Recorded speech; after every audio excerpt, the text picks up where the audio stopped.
Welcome to Rock Island Line. I'm your host, Annika Omelia.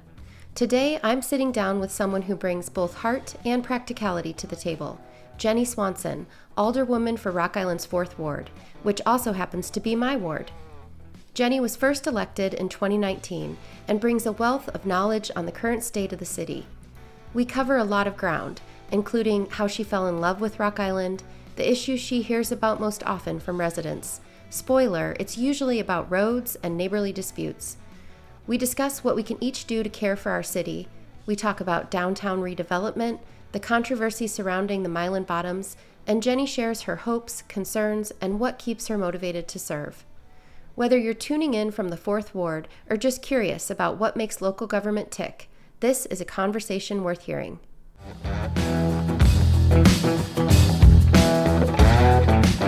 Well, thank you, Jenni, for being my guest on the podcast. Oh, you're welcome. It's exciting. Yeah.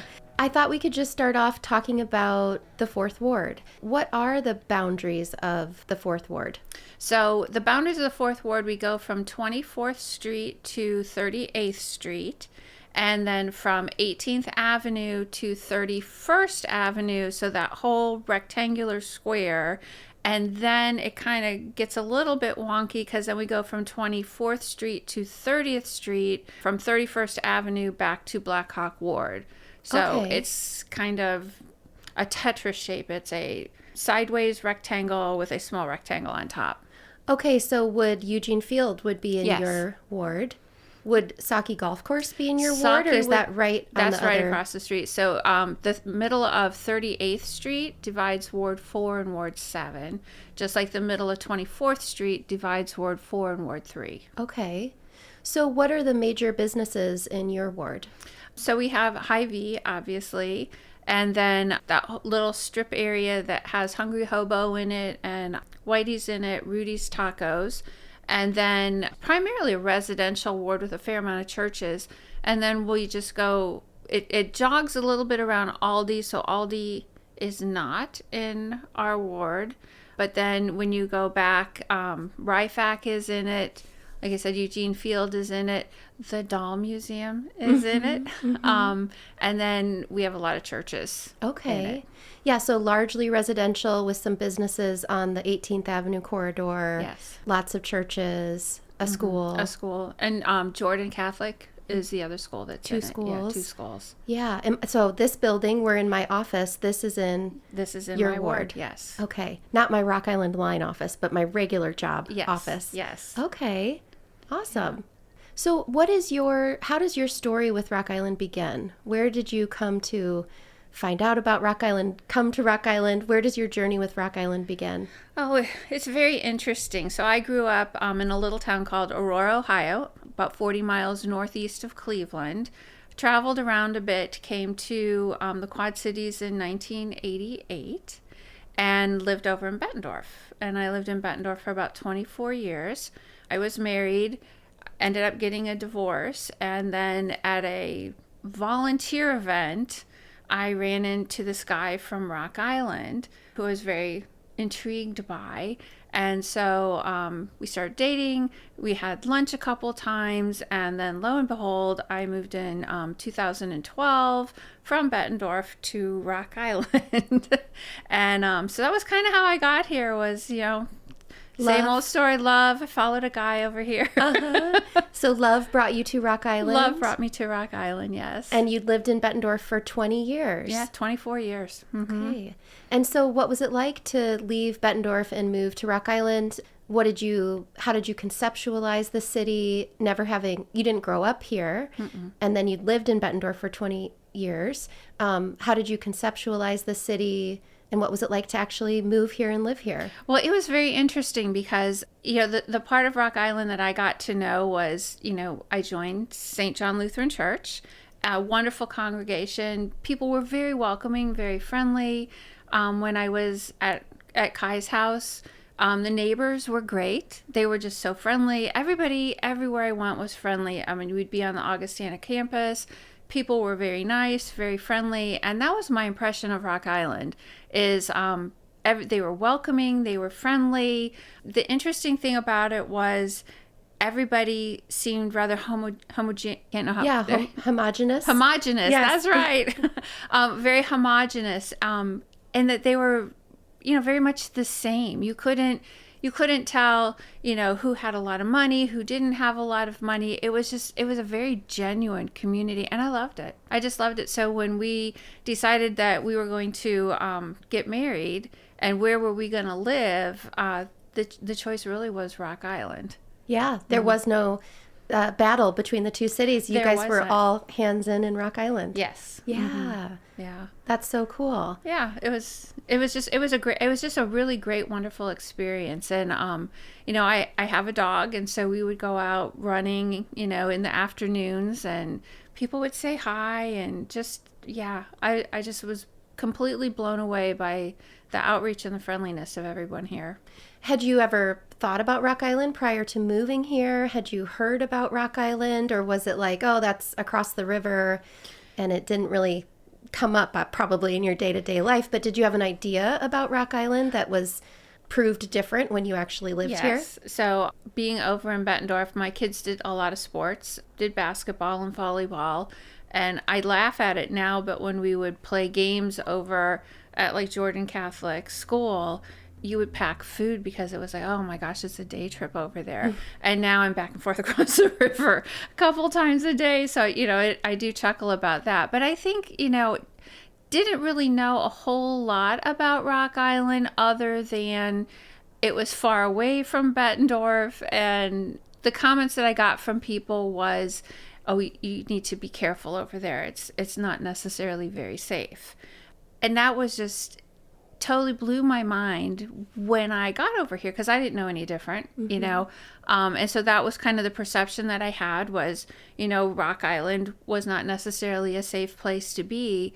And then when I met Kai and we were over here a lot, and it was like, well, this is a complete lie. This is a very safe place to be. People are great over here. And so then, I've tried to take that learning and that experience that I have and, translate it back to the people that I still am friends with over in Bettendorf. And it's like, no, it's a totally different than what you think. It's a great place to be. Yeah. I remember Moses Robinson, who was the Ward 1 alderperson for a while. He used to say that if you wondered if Rock Island was safe, he would set up a lawn chair and you could come hang out with him overnight and kind of see how safe the city is. Yes. Yeah. Yeah, that sometimes people's perceptions don't match the reality for people who actually live here. Correct. Yeah. Yeah. And I think a lot of it is just, people read what they want to hear, and internalize what they want to think about things and never really take the time to explore and research to see if perhaps what you've been told isn't true. Yeah. Was there a moment, or is there anything you can think of where you thought, I belong here? Obviously you came for love and got married, but where it was like, yeah, this feels like home. I belong here. Yeah, I think it was, after I'd been over here probably a month, and I was in the grocery store, and I had people coming up to me that were just saying, "Oh, hi, I heard you've moved over here and just want to welcome you." And that made me feel really, really good, because it, like I said, it was just very, very overwhelmingly welcoming.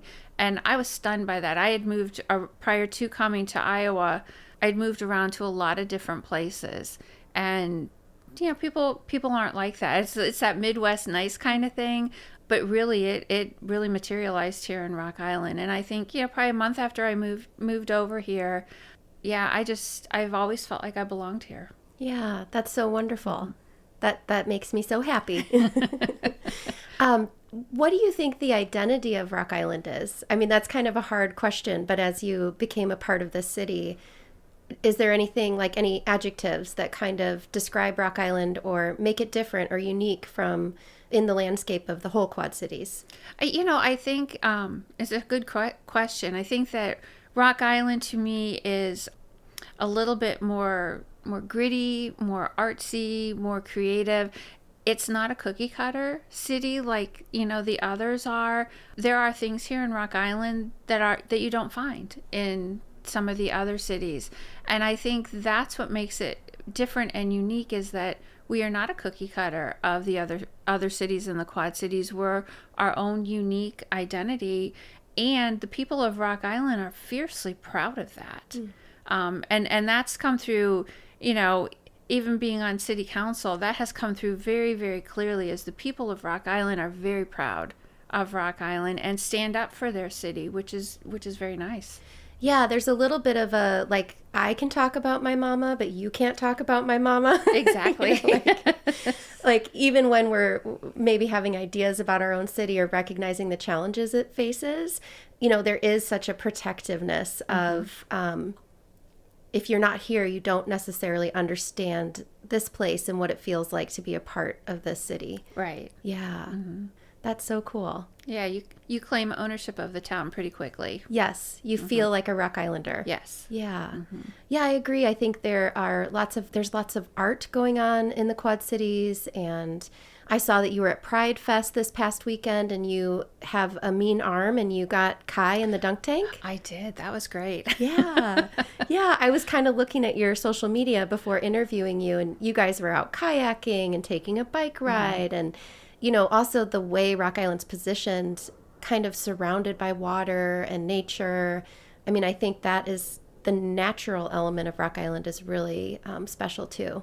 Oh, it is. I mean, the past 2 weekends in Rock Island have been just amazing for me. I mean, I went down to the farmers market, and it was packed with people. I'm on the Quad City Arts Board, and so is President Chalk Fest. I volunteered down at Chalk Fest. It was packed with people. Same thing with Pride Fest. I mean, just so many people. I'm just so happy to see people coming and exploring Rock Island and just really becoming embraced by Rock Island. And I'm hoping dispelling some of the negative connotations that people associate with it, because great place. I mean, the bike paths, the river, and we're always biking and kayaking and hiking all over, and it's just a great place. Yeah, and the Downtown Rock Island Alliance has been working really hard, and I think Jack Cullen has been doing an awesome job. So there's a lot of exciting stuff going on in that downtown area. But I was talking to you at your council meeting that you held for the community, and you said there's stuff going on throughout the whole city with economic development. So while the spotlight is kind of on downtown, even the Fourth Ward or other wards in the city, they're trying to really spread out economic development efforts. So it's not just the downtown, even though that is getting a lot of attention right now. Yeah, and I think the reason the downtown is getting a lot of attention right now is it is summertime, and there's so much downtown stuff that is going on outside. And the downtown will be completed by the end of July. And so I think that's one of the emphasis with bringing people in is it's a great gateway into Rock Island, right across the Centennial Bridge. Lots of things to do, but to show people that the city is invested in Rock Island, and this is where we have started our investment at. And it's with Schwiebert Park and then the new festival street downtown. It's really great. And I know a lot of people, they miss, you make my weekend and Gumbo Yaya and all of that. And to try to bring back some of that festival feeling with different events that we're holding down there. Yeah, that was when I was in high school and early years of college that they did all that stuff downtown Rock Island, and it was so fun. Yes. I mean, I just remember looking forward to being with friends and spending time in the district, and it was just so alive and fun. And so I really do hope a lot of that comes back. Yeah, and I think it'll be interesting. This coming Saturday is the first Second on Second in downtown. So from 8 until noon, not only will the farmers market be there, but there will also be bands that are being hosted by Common Chord. I think there's fitness and yoga and Pilates classes going on, activities for kids. So I think it is trying to bring back that celebration kind of feeling into the downtown. And I've had people ask, well, why is it just in the morning and not all day? And it's because the farmers market's going on at the same time, and you don't always want to jump in, with both feet right away. It's like, let's just slowly, move into this and see how it goes. Yeah, I mean, I don't know the whole history, but I think part of what had happened with the district is it really became a nighttime place to be. Yes. And we had these really late open hours, maybe till 3 o'clock in the morning. And so that might have been part of, am I wrong with that? That part of what happened to the district was it just became a more nightlife. Yes. And then during the day, it wasn't occupied, or it wasn't as family friendly. It wasn't as, it sounds like there's just a push to have the district serve everybody, not just, young people going out late at night. Yeah, and you're absolutely right. It's, the goal with the district is to have, things that families and people can do during the day, have restaurants down there where people can go for breakfast before work or take clients there, places for lunch, places for dinner, and then some nightlife there, but to not have it just 100% be the nightlife part. Yeah, that makes a lot of sense. Mm-hmm. Yeah. So is there anything notable going on in the fourth ward, in our ward? Well, we have, I'm trying to think here. I mean, the Midtown Watts Library was a huge thing. Midtown Watts was a great thing. We really don't, commercial business-wise, we really don't have much going on. We had Bayside Bistro, which was a great restaurant. And so she is still operating catering out of there. And so my hope is that one day, that will come back. But, really where we're at in Ward 1 is focusing on our infrastructure right now. Everybody in town has bad roads. We can all agree with that. But I've been really happy that a lot of the focus has been on fixing some of the really bad roads in Ward 4. And yeah, so I walk up and down I call it the Big Dippy Hill. Mm-hmm. Is that 35th? What street is that? The one that goes way down, dips, and comes back 35th. Up. And then there's that little court that goes off it. Yes. So I've always walked up and down that hill, and it's all repaved. It's so nice. Yes, it is really nice. And that was a long time project coming. I think the residents are very, very happy with it.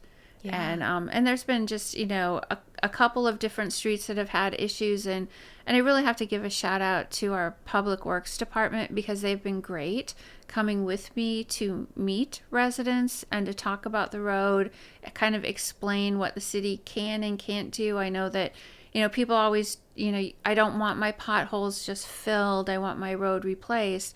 But I think a lot of people don't realize it's $1.5 million to $2 million to do a road if you're going to do it right. So we've purchased a new machine called a digester. I've learned so much about roads here lately. But it will skim off the top and then kind of digest that top and then expel it out the back end of it and to resurface the road using that, which is a great cost savings, and it probably extends the life of the road 2 to 3 years. Yeah. Which is great because then in that amount of time, we should be getting to replacing those roads. Would you say that roads are one of my questions for you is, what is the most common issue that people reach out to you about? Is it roads? It's a toss-up. It's either roads or it's neighbors' yards. Those are primarily the two things. Okay, roads and neighbors' yards. And do you mean the height of the grass? Part of it's height of the grass, trees growing over into people's yards.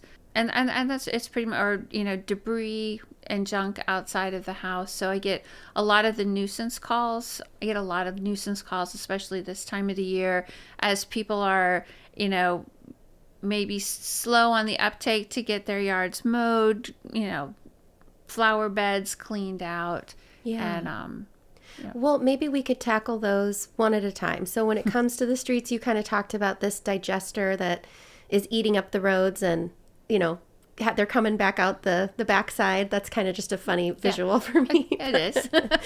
And then waiting for the bigger dollars to do the kind of strategic, okay, now we're replacing this entire road. And how are roads paid for? Because I've heard 30th Street is actually a state, or 11th Street is a state road, and 38th Street is a state road.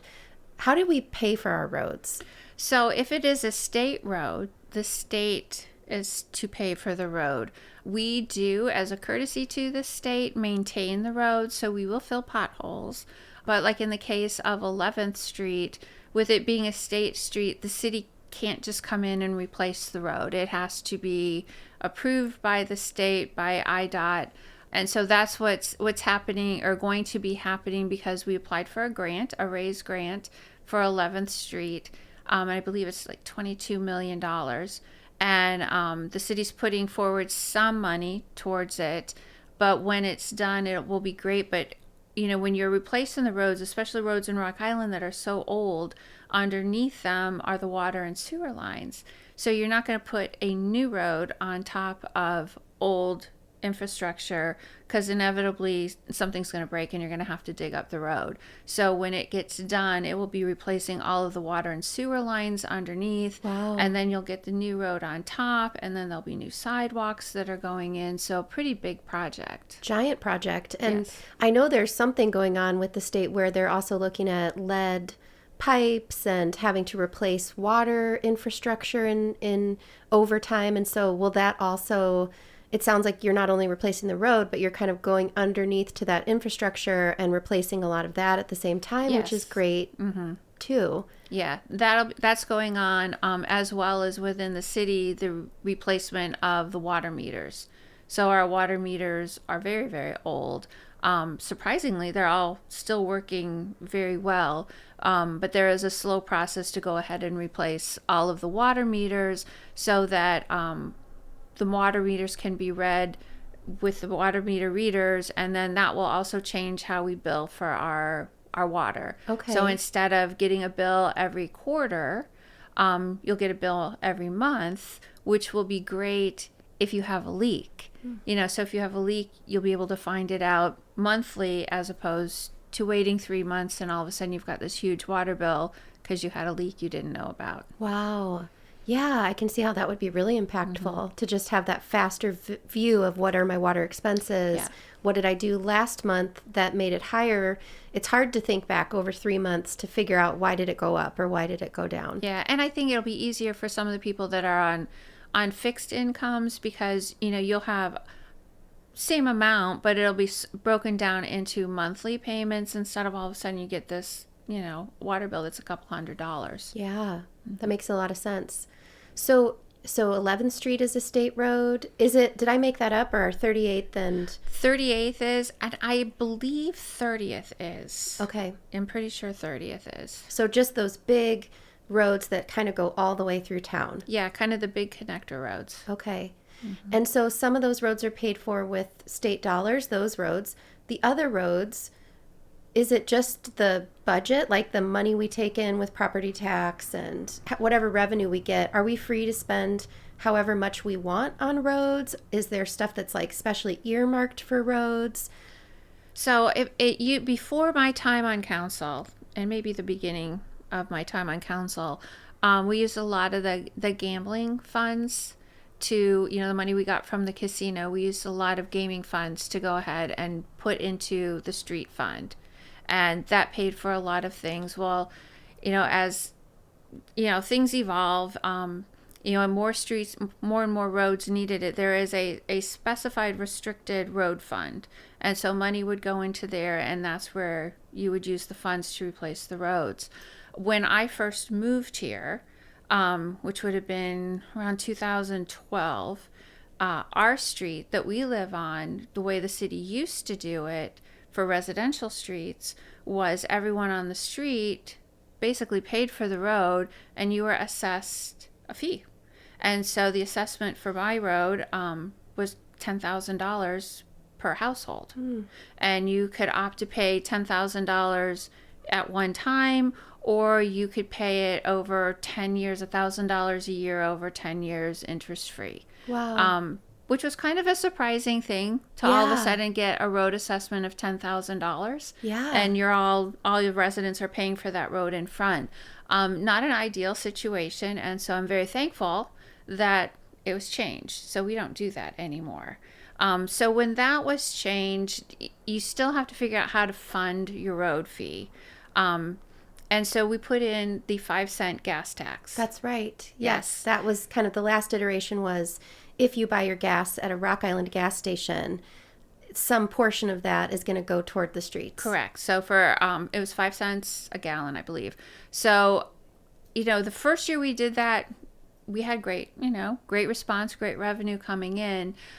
But then people started to go other places to buy their gas, like go across the river to Iowa, which was fine. You were paying less money, but you're funding Iowa roads. You're not funding the Rock Island roads.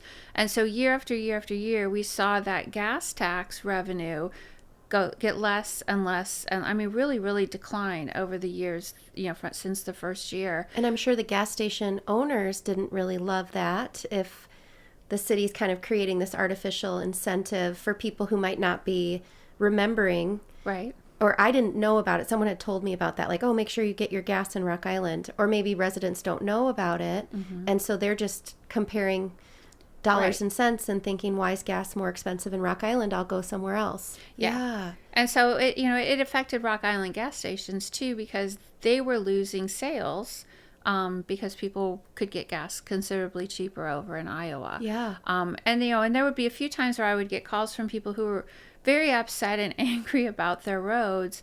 And during the part of the conversation, I would just ask, where are you buying your gas at? And it wasn't Rock Island. And just trying to educate people. And it's like, well, if you buy your gas in Rock Island, that gas tax money is going to the roads. That when it was set up so that it was restricted funds and could not be used on anything else. It all had to go into roads. But as we watched that fund decrease and decrease, it was, we got to figure out our roads are bad. We have to figure out how to fix our roads. So that's where, through a lot of debate and discussion and figuring out what is the most equitable, the best way to do it, was where we came up with the street assessment fee that everybody gets on there. It comes with your water bill. And part of is that already active, or that's what we're moving toward? We already have it. So I believe it came into effect January 1st. Okay. So on everybody's first water bill, they would have it. It's called a street assessment fee? Either street assessment or road assessment. Okay. But it's on your bill. And for the majority of people in the city, it's $20 a quarter. Okay. So about $80 to $100 a year. And it was based on parcels, land parcels. So if you're where you live, if it's one parcel, then it's $20 a quarter, so $80 a year. If your lot is two parcels, then I believe your cost is $120 to $150 a year.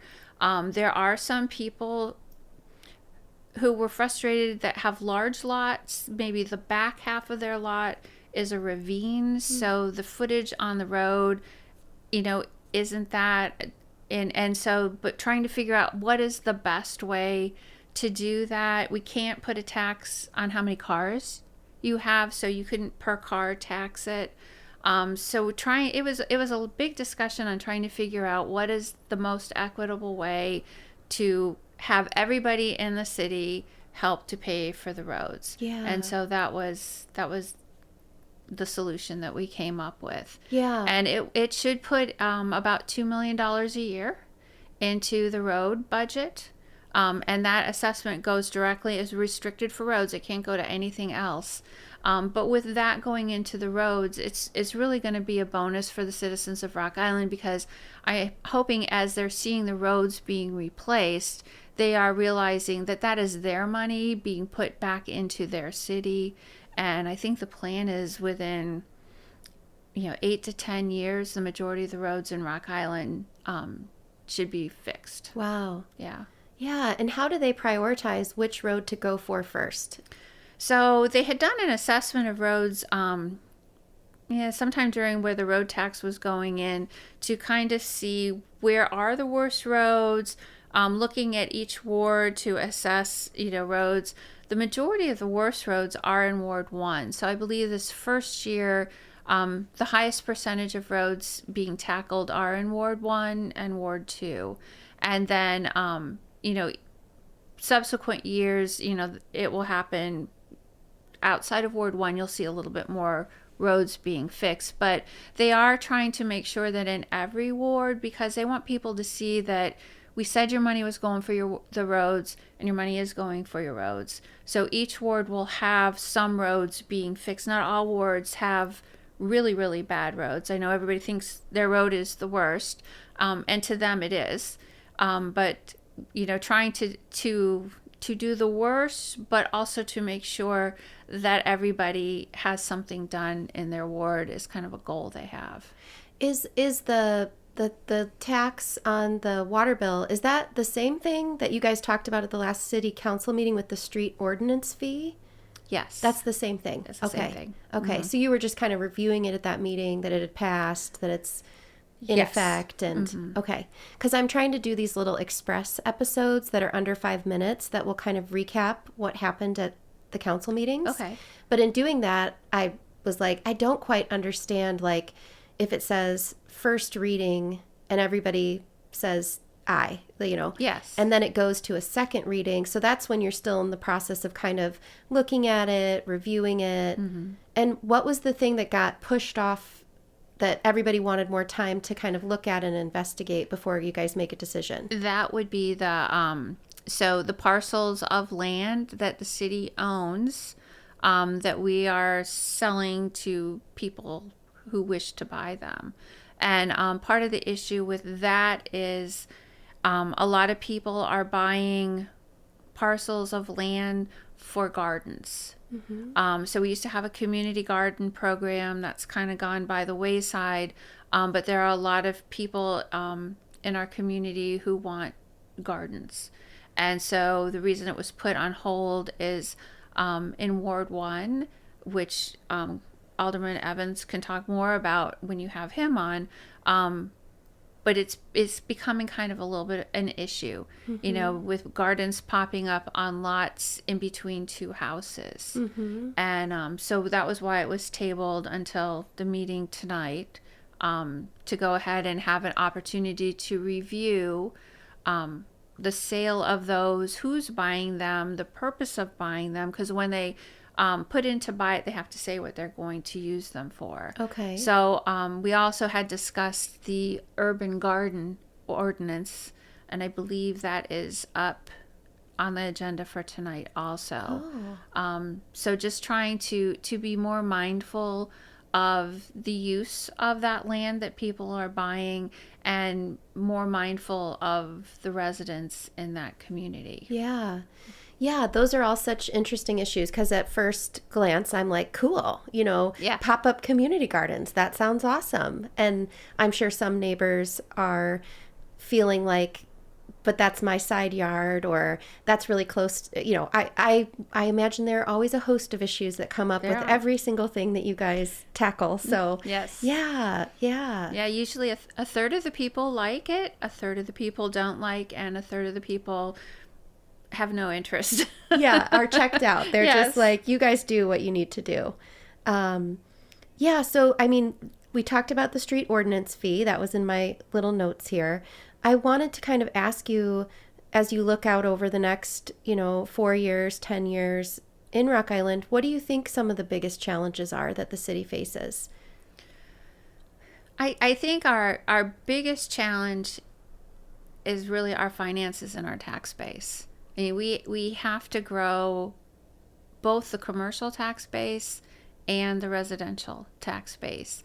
You can't have a whole city functioning and have less and less people each year paying for it, because the fewer people you have, the more they have to pay. And we've tried very, very hard as a council to keep our tax rate the same. So our tax rate has not increased. The value of people's homes have increased, so therefore their taxes have gone up, but the tax rate for the city has not increased. And I think the big thing is we have some big expenses that this council has inherited. The bond on the police station, we're paying for that. You have the police and fire pensions that we are paying an extraordinary amount of money for those.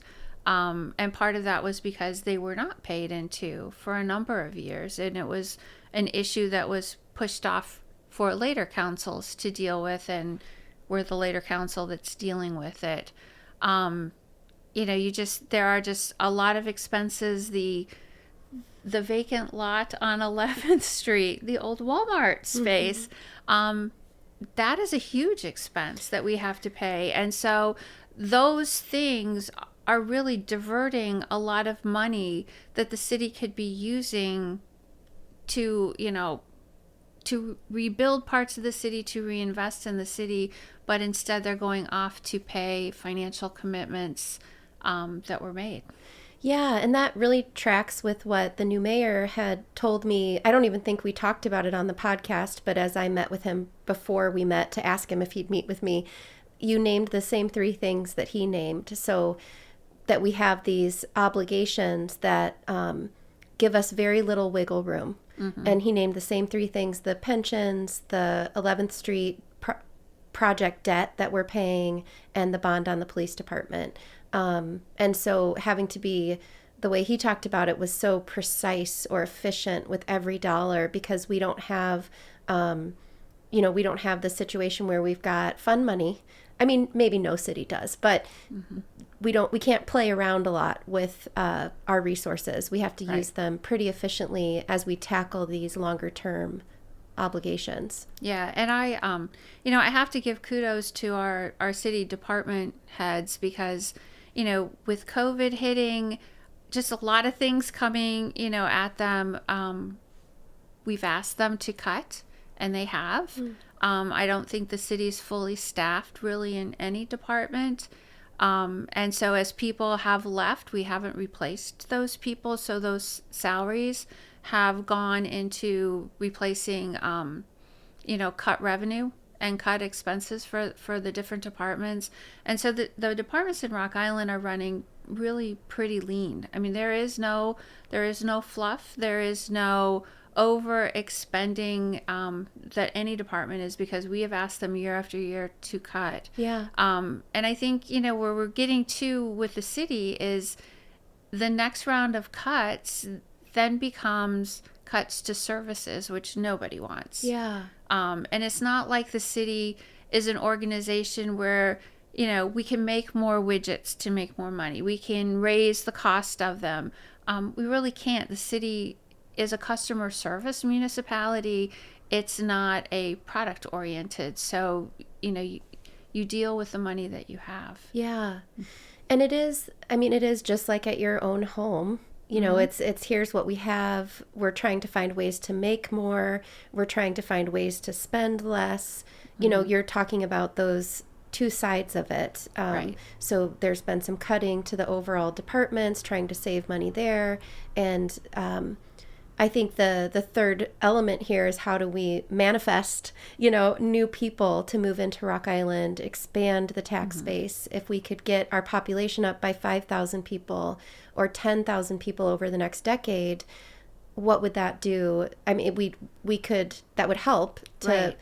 Address those old obligations and kind of get back on track. Mm-hmm. And it really speaks to the importance of who people elect to be their council representatives, because you're in the council now, but you're kind of taking care of or responsible for issues that were created a while ago. Correct. Yeah, and all the while trying to balance. I mean, I live in Rock Island. I pay the same taxes as everyone else. Do I like to pay taxes? No. Do I want my taxes to go up? No. And so as you're trying to weigh these things, what weighs on my mind are the residents too. Yeah. Because you don't want, you can raise the taxes to cover a lot of the financial holes, but by doing so, you place a tremendous burden on the residents and that tax-paying base. And so that's one of the reasons why we've tried to make the city run as lean as possible, because we don't want to overtax our residents. And that's why we've tried to keep the tax rate low. As you look at coming into buying a new home and coming into a new city, that curb appeal of the roads is really an important factor, because that first impression is what people have. And that's why replacing the roads is a priority for the city, because we're doing what we can to help increase that first impression, that curb appeal that people have coming in. We've allocated money for CDBG funds, Community Development Block Grant funds, and HUD money to different programs, so that residents can get money to help refurbish their home, bring the curb appeal of their home up. It's a replacement program. So it is hard, I think, to upfront those costs for some people, but there's a replacement grant that you can get for your home. And so just trying to figure out how do we spruce up our city and make a good impression on businesses and people who are coming in. And I think too, with the downtown, there's a lot of vacant buildings in the downtown, and that's why there's this big push and focus on the downtown, is because we want to bring businesses into that, because we do not have, Rock Island's rather landlocked. So it's not like we have a lot of extra land that is shovel ready for a company to come in. So we have a lot of buildings, but a lot of those buildings need some work to bring them up. And, with the refurbishment and revitalization of the downtown, that is that first impression we want residents, we want businesses to have to come in. And the reality is, if your city council and your city isn't investing in your community, no one wants to come to that community. They want to come to a community where your city government is reinvesting and investing in it. Well, and that might bring us to this second topic, which is neighbors, people who live in a community calling you to say, I'm not happy with how my neighbor is upkeeping their property. So whether that's a vacant building or a vacant lot that is falling into disrepair or not being utilized, or someone who owns a home who's maybe struggling financially and can't afford to hire a tree person to come take out a tree, or, it sounds like that's a bulk of what you're fielding, are people calling you and saying, can you help me make this person take better care of their property? Correct. And what are the carrots and sticks that the city does have to tell, actually this where we're sitting right now, I had forgotten to call the person who does my mowing. And so I thought they were coming. I was convinced, this was last year, I was convinced they were coming to mow, but they didn't come. And so my grass got really long, and it's a bigger property. I don't have a mower that I could, so I got a little tag on my door, and the city said, you need to cut your grass. And so I called. I'm like, oh, I'm so sorry. They're coming. And that's the only time that's ever happened to me. But that was, the city did reach out and say, hey, you need to take care of your grass. So I know that's something the city does. But what are the, carrots and sticks the city has to either encourage and help people take care of their house, their yard, or punishing, or, kind of, I don't know what the right word is, but making there be a consequence for not doing that. Yeah. I think I had 10 days to get it cut. And if I didn't, I would have had to pay a fine, or there would have been a fee. Yes. Yeah. So, the best way in situations like that is, and we talked about this at my ward meeting, there is an app called See, Click, Fix. And so any resident can go in and report anything they see anywhere in the city. So if you see a pothole, report it. If, you see a broken down fence, report it. These things get sent to the appropriate departments to go out and check. So in our community and economic development department, we have a lot of building inspectors and property inspectors. They're like the nuisance inspectors. And so when they get a report, they will go out to check it. So if you get a report that someone's grass is too long, the city inspectors will go out. They will check to make sure that it's above the recommended, maximum that we have. You will get a tag on your door. You will have 7 to 10 days to fix that problem.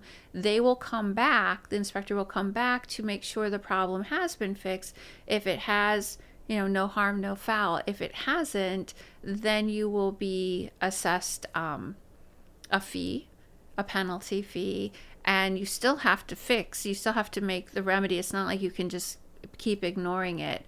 And then finally, if you've ignored it for a long enough time, the city will have a lawn care service come, and they will mow your lawn, and you will get charged for that in addition to your fine. Okay. So the city doesn't mow your yard for free, but you will get assessed a fine for that. So it's one of those things where you are reported, you get a notice, you're given an opportunity to fix it, If you have extenuating circumstances, you need to call. You don't ignore the notice. Go ahead and call. The staff is very understanding. And so, just explain things to them. I think a lot of people just get busy and forget about it, and they get that notice, and that's, a reminder, I have to do this. It becomes a little bit more complex. Like, I've had a couple of issues where bushes and trees have overgrown into a neighbor's yard and they want them trimmed. And that becomes an issue with personal property. And so the city cannot intervene if it's neighbor to neighbor personal property. We can intervene if it's in the city's right of way, or, if it's against one of our ordinance with grass level. But if it's a problem of, your neighbor's bushes are growing through the fence into your yard, that is not something that the city will come out and handle. Right. You can't do dispute mediation. Yes. On these on these private property lines. Two things are coming to my mind. One is how I would love to help you mediate any of those disputes, if those two neighbors want to come on the podcast. And because I think that's such a real issue that comes up between neighbors, and having a framework to have conflict resolution. Yes. And helping people with that. I mean, helping people talk about their conflict, see each other's points of view, remedy a situation, so that's probably weird. That's probably not an option. But if it ever was and you had people who are interested, I would totally talk to them. But, it is interesting because a lot of it is just communication with your neighbor. I mean, I'm dealing with a case right now where, I've talked to them both. And now because no one talked to the other one, they're both agreeable. It's like, well, yours is overflowing on his is overflowing on yours. Why don't you just agree to either trim your own or just trim your own side of the property? Yeah. And so I think a lot of it is just people don't want to engage in conflict. I think people don't want to be perceived as the grumpy, crabby person who's complaining about their neighbor's yard. And I wish people would get to being more neighborly. Yeah. Talk to your neighbors, get to know your neighbors. Because then when situations like this come up, you can just ask your neighbor or just say, hey, do you mind if I cut your tree branches that are overflowing onto my yard? Or, your tree branches are coming onto the roof of my house. Could you have someone come and trim them?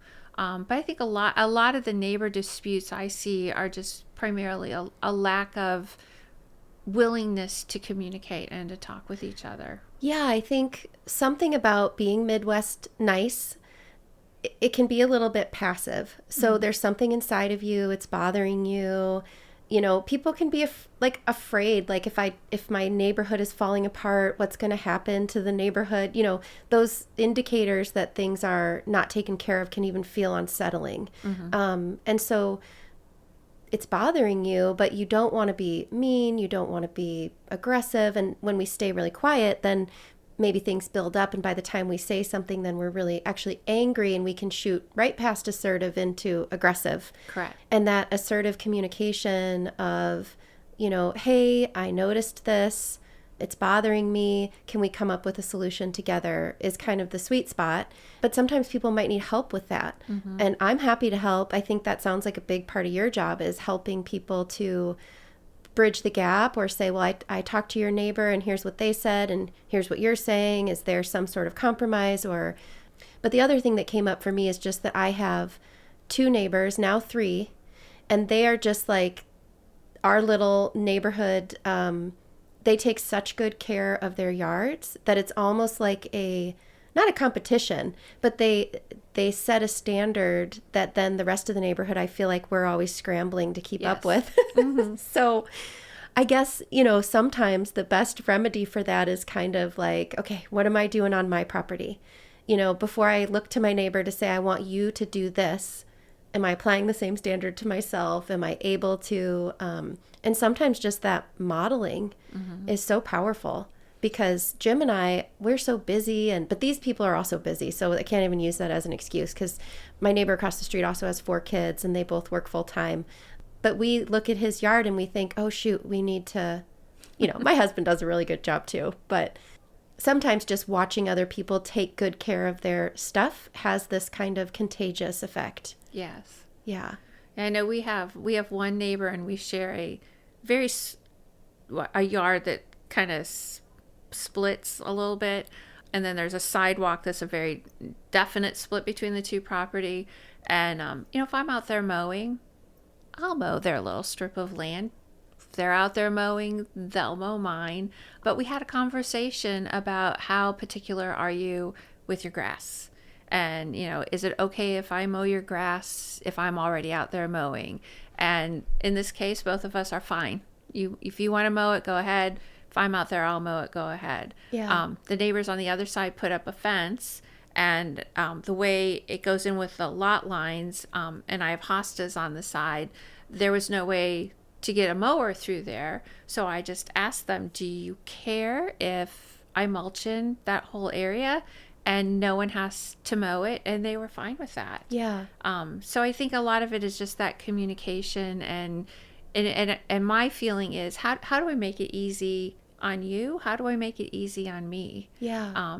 And try to find that win-win situation. Yeah. Yeah. So my takeaway for streets or these neighborly disputes is the see, click, fix, have the city come out, see what they can do to take care of it. Mm-hmm. But when the city can't really do anything about it, it's really trying to have effective communication and talking to people and compromising and trying to be the change you want to see in the world. So, yeah. If you want the city to have a certain type of image, am I living out that image in my own yard?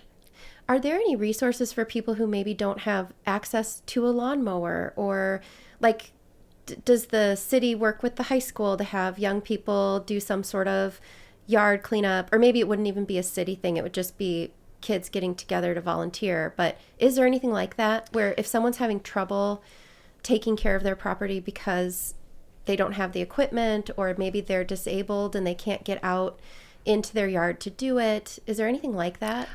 I don't know if there is. I know that I would imagine that if someone calls and they are in that situation, there probably are resources or agencies that they are referred to or given the contact information, but I don't know 100%. Yeah, we need a yard brigade. We do. And I think both my neighbors would be really good at leading that up, so I'm going to mention it to them. There were a few other things on my little list here. Well, I guess one follow-up question to that is, if someone has an abandoned building or it's falling apart, maybe they own it but nobody's living in it, what can the city do to kind of reclaim that? I guess, is that foreclosure? It would be. So a lot of times if there's an abandoned property or a property in decline, the city will send out a building inspector, put notices up, but also at the same time try to research deeds to find out who the owner of the property is and to contact the owner of the property. This happens often in rental property too, where you have a landlord who is not taking care of the property and it's falling into disrepair. So they do try to reach out to the owner of the property. If it is such that if no water is running or if the water's been shut off, then it can be declared an abandoned property, and then the city can go ahead and foreclose upon it and, go through that whole process. But we are working on updating and being more assertive with our rental inspections to make sure that landlords are taking care of their property, and if they are not, then making them come into compliance with it.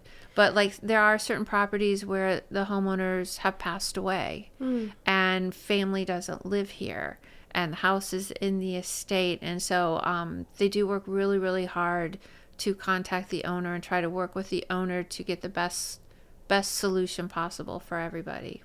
Can an inspector go into any house in Rock Island? Do they have to have, let's say there was something going on with my house and my neighbor said, I don't think this house is safe. The back half of it's sliding down the hill. Or can an inspector kind of knock on my door and say hey, we're worried about the safety or the structural integrity of your home. Can we check it out? Can they come inside? Are they just looking from the outside? If they were to come inside, they would ask permission to. I think in rare cases, they could get a search warrant to come in, but that's very, very rare and with imminent danger. But they do always try to work with the homeowners to make sure that the homes are safe. Yeah. Yeah. And that seems even more important in rentals.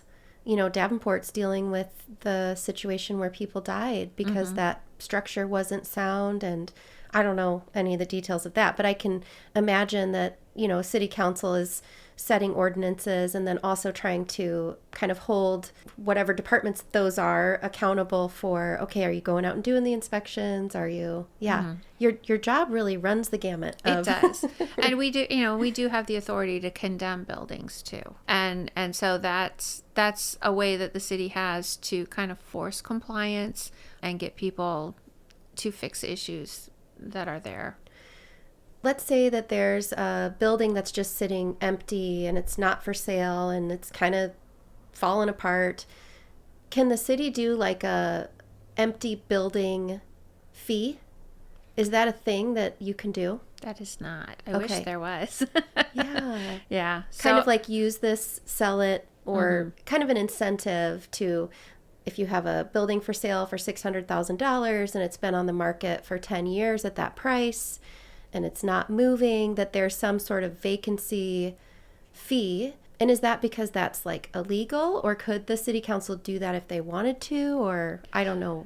I'm not sure, because I have asked about instituting a vacant building fee, especially for like some of the buildings in the downtown that are vacant and either not available for lease or rent, or asking sales price are way above market level. And I was told that we can't do that. Okay. So I don't know if in the future that will change.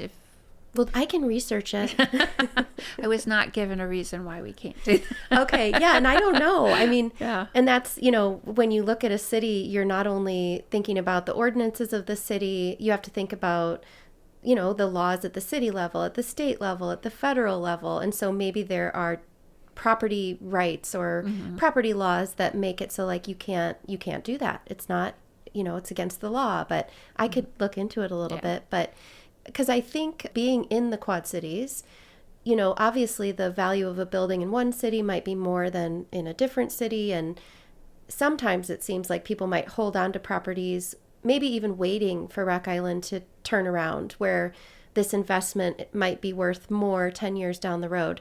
But in the meantime, it kind of makes it harder for development to just be going on here. Yes. And I don't know if I'm understanding that right, but no, I think we suspect that there are some buildings that are being held onto because they're tax write-off.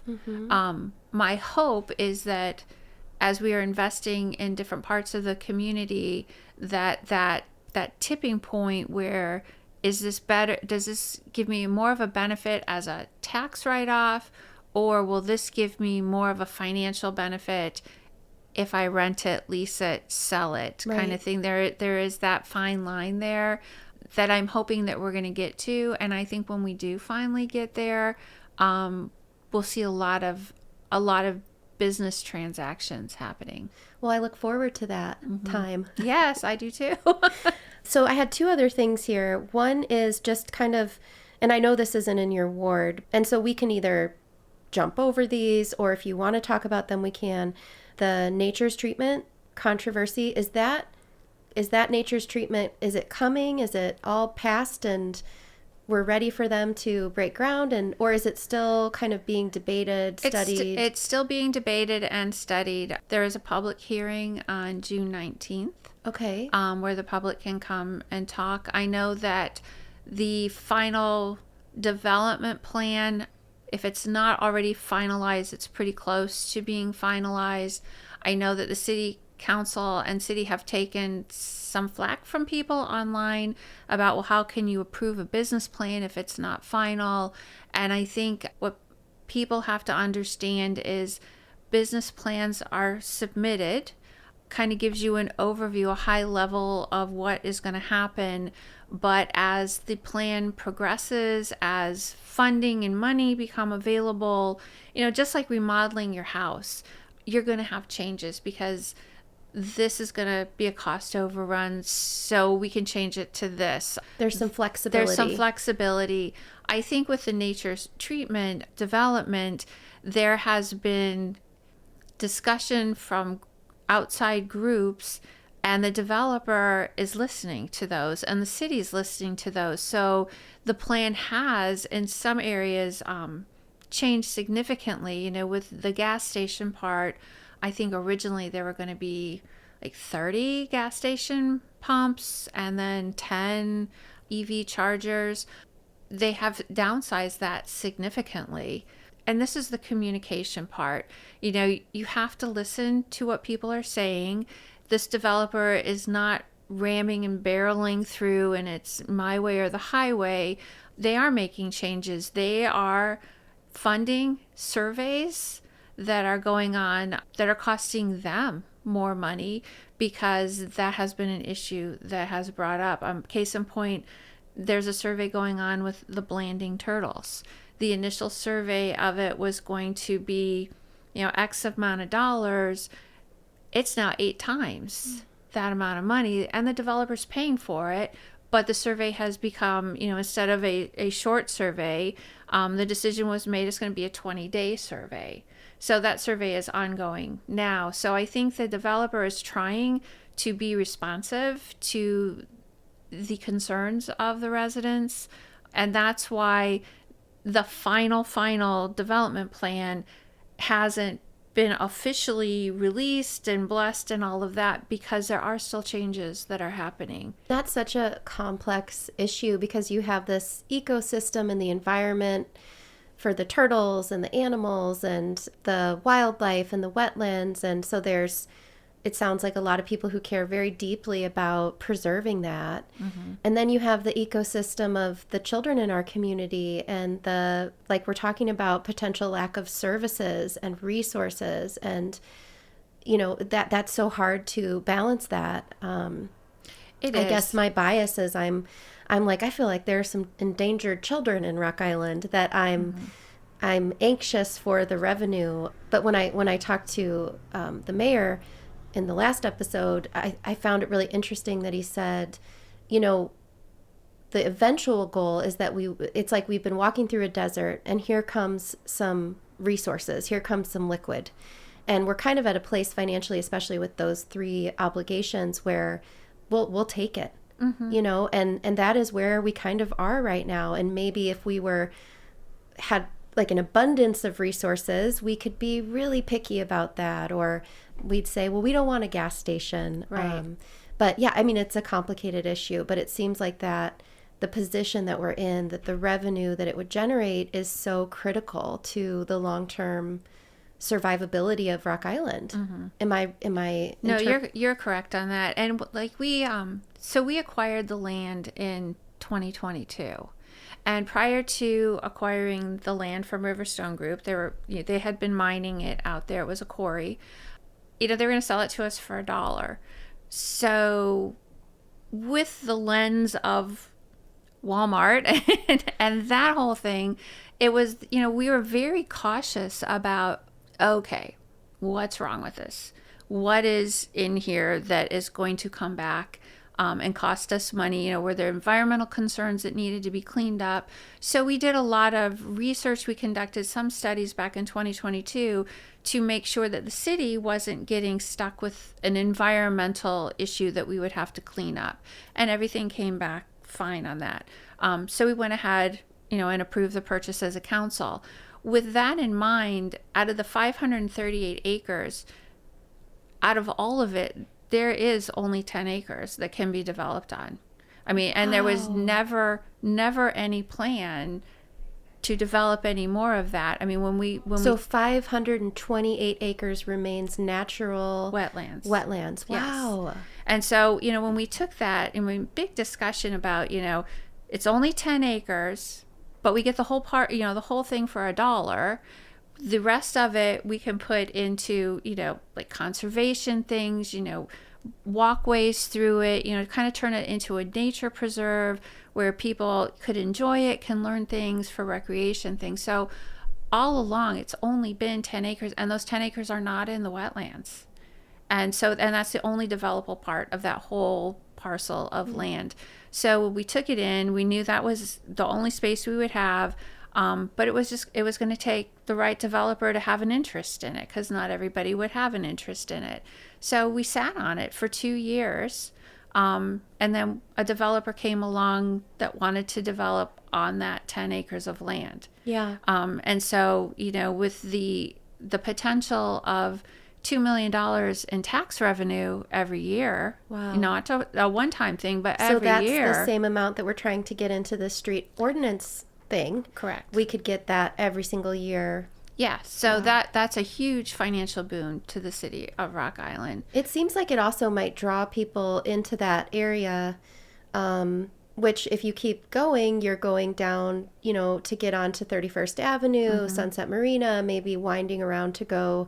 So maybe someone's coming from Iowa City or coming from Des Moines, or I don't know. Right. But it also seems like it's another kind of doorstep entry into Rock Island that might draw people to then get sucked further into the city to do something. Yeah. And, and with the work that's going on down at the marina, there are so many gems in Rock Island, and just, I feel like the more you can get people into the city, the more people are going to see what the city has to offer. Yeah. And I tell people who are, upset about the new development, it's like, I understand it. I am not a cannabis user, so I understand people's objection to that, but it's economic growth for the city, and we need it.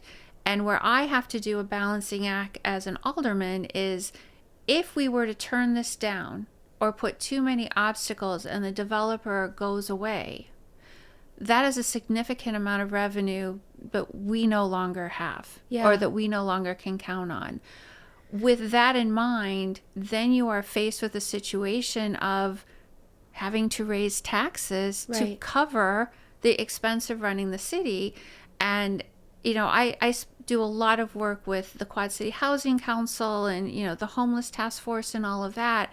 And there are so many people who are just one crisis away from losing their homes and being in their car. And that's the juggling act that I have. And that's kind of the lens I look at it through, is like, we have endangered humans, and you still have 528 acres for that wildlife to kind of move into and around. And I mean, I'm not an expert on any of that, but I really, my bias is I really hope it goes through. And I'm not sure, but isn't the developer a Rock Islander? Yes. And I think that matters when you have people, when we're looking at development, people who actually live here, who are kind of accountable to the project. They're not coming in to develop it and then leaving.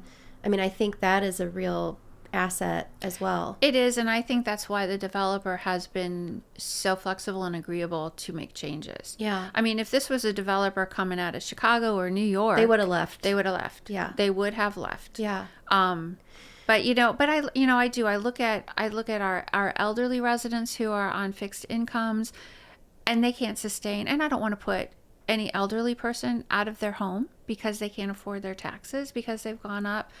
I don't want to put any young family out of their home because they can't afford the taxes, or the landlord has raised the rates because, they pass all the taxes on. And I think about children who are already going hungry because there's not enough funds in their family to account for everything. And, my heart goes out to them, and it's like, you have to balance all of those. You have to balance the humankind issue. You have to balance the tax for everybody. You have to balance, this is a great development coming in, bringing in money. You have to balance that with, yes, there are environment, and I'm an environmentalist. I mean, it's like I've said, Kai and I, we kayak, we bike, we do a lot of outdoor things. But there's all those things that you have to kind of balance and figure out what is the best for most without causing undue harm to 1. And, so that 528 acres of wetlands is part of 3,500 acres of an entire wetland that goes down the Mississippi River on the Andalusia Slough. So I'm very sensitive to the fact that people are concerned about the eagles and the turtles, but there is a lot of space for them to move to. Well, and the ironic thing is that this whole project might bring attention to that area and might result in some groups that maybe want to come and be involved with preserving it, or, like you said, putting walking trails through there, or taking better care of what is there.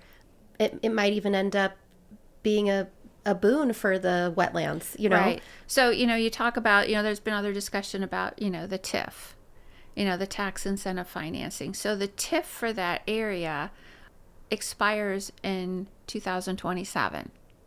And so one of the things we want to do is to expand the TIF so it includes the wetlands. Because when that TIF expires, the money that is in that TIF gets allocated only in the TIF. It doesn't go into the general fund. It doesn't go anywhere else.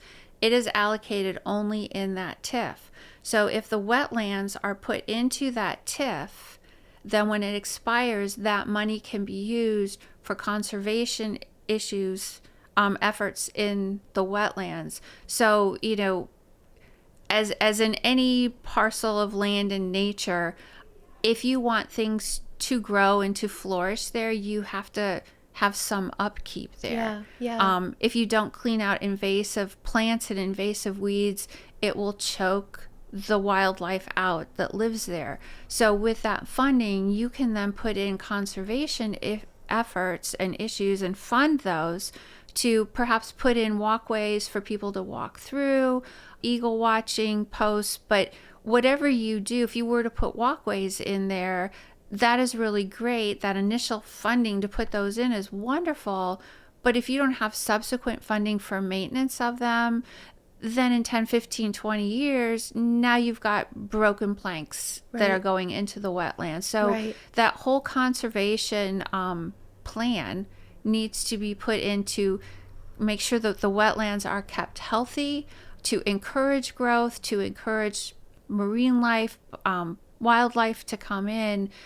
But it takes a plan. You can't just let it go on its own and then expect it to flourish and attract new wildlife. Yeah, the invasive weeds choking out the animals might cause more damage than the gas station. Correct. Over time. That's really interesting.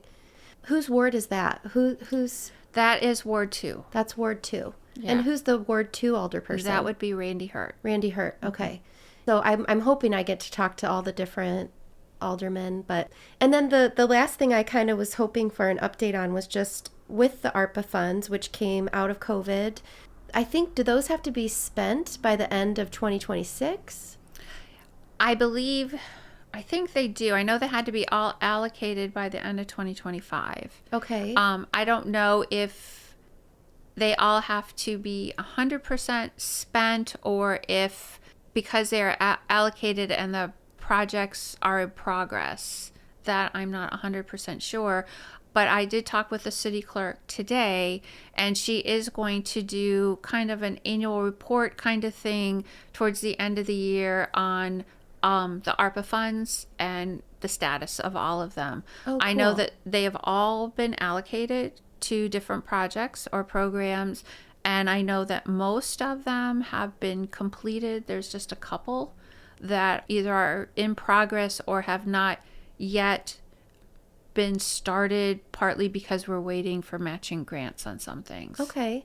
Yeah, because I'd love to go through and look at, like, okay, here's where we were going to spend all the ARPA funds, and there is some of that online. There is some of that online, yeah. See, but it's, I think, last updated in 2024. I mean, we're just halfway through 25, but it would be nice to see that. I'm excited they're going to do that, because I'm a nerd and I want to look and be like, where did all the money go? And did we spend it all, or is it still? We allocated it all. And I'm very proud of council and the city staff too on the thoughtful way we went through allocating ARPA, making sure that all areas that needed funding got some funding, and not that we just took it all and dumped it in, one big splashy project.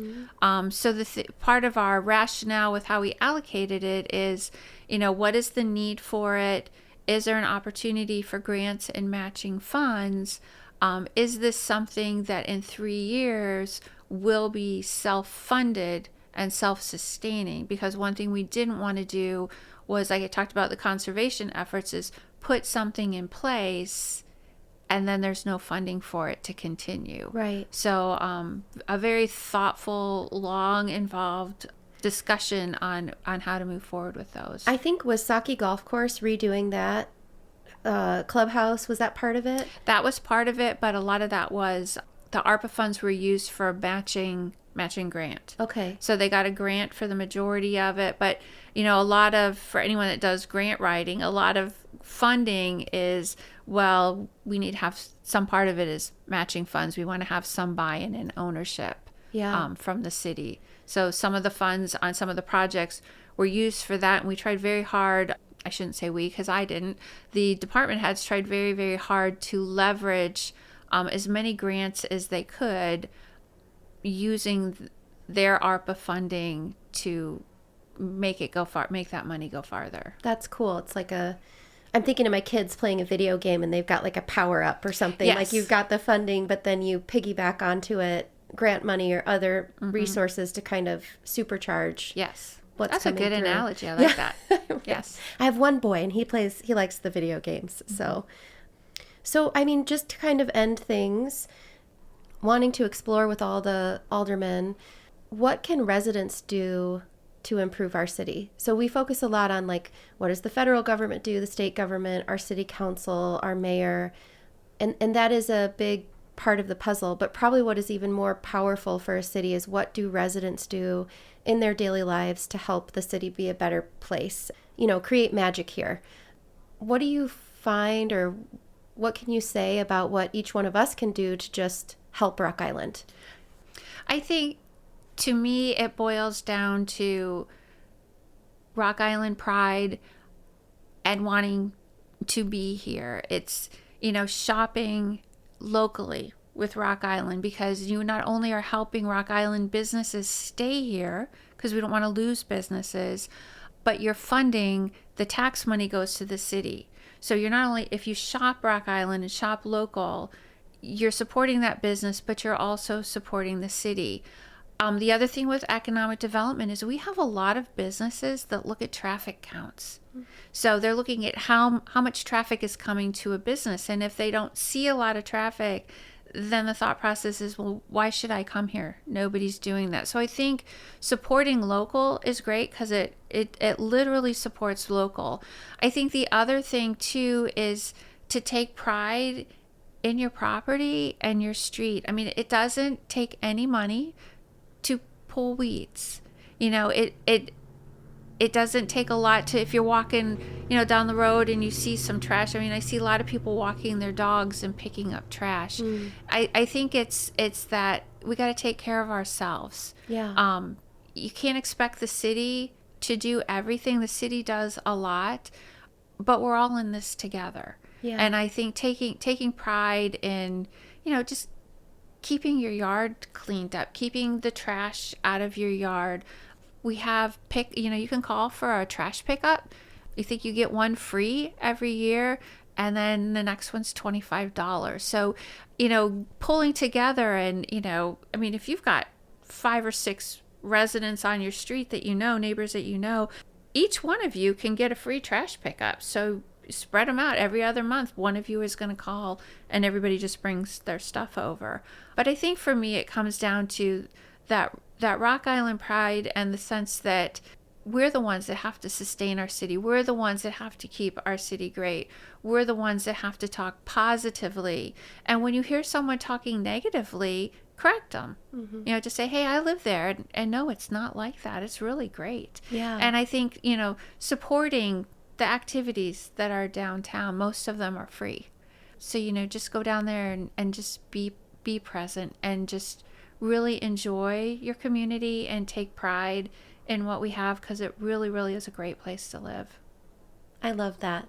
Yeah, I think you're spot on, and that might be a good place to end it. Yes. Well, thank you so much. It's been fun. Thank you. I'm so happy that you're my alder person. Oh, I think that makes me happy. yeah, I think you do such a wonderful job, and I don't think it's an easy job. I mean, I assume if there's a ratio of positive feedback to negative, I don't know if it's 90% because you're fielding complaints, but I will say on behalf of myself and the other Fourth Ward residents that I think you take the job seriously, you're thoughtful, I feel like you have a heart for people, and you are trying to make the best decisions you can given all the options laid before you. So I appreciate you as my alder person, and keep up the good work. I will do so.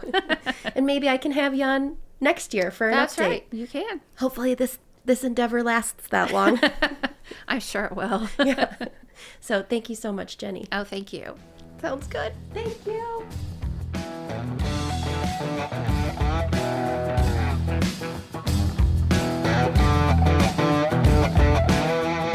Thanks so much for listening to this episode of Rock Island Line. I hope you enjoyed the conversation with alderwoman Jenni Swanson and got a deeper sense of the people and questions shaping our city. If you'd like to learn more about what we're building, both through the podcast and in our physical space in downtown Rock Island, head over to rockislandline.com. That's where you'll find updates on live events, opportunities to share your input and ideas, and ways to help shape the future of Rock Island alongside your neighbors. If you believe in what we're doing and want to help keep it going, consider making a donation. Every bit helps us keep this project accessible to everyone in our community. Thanks again for tuning in, and see you next time on the Rock Island Line.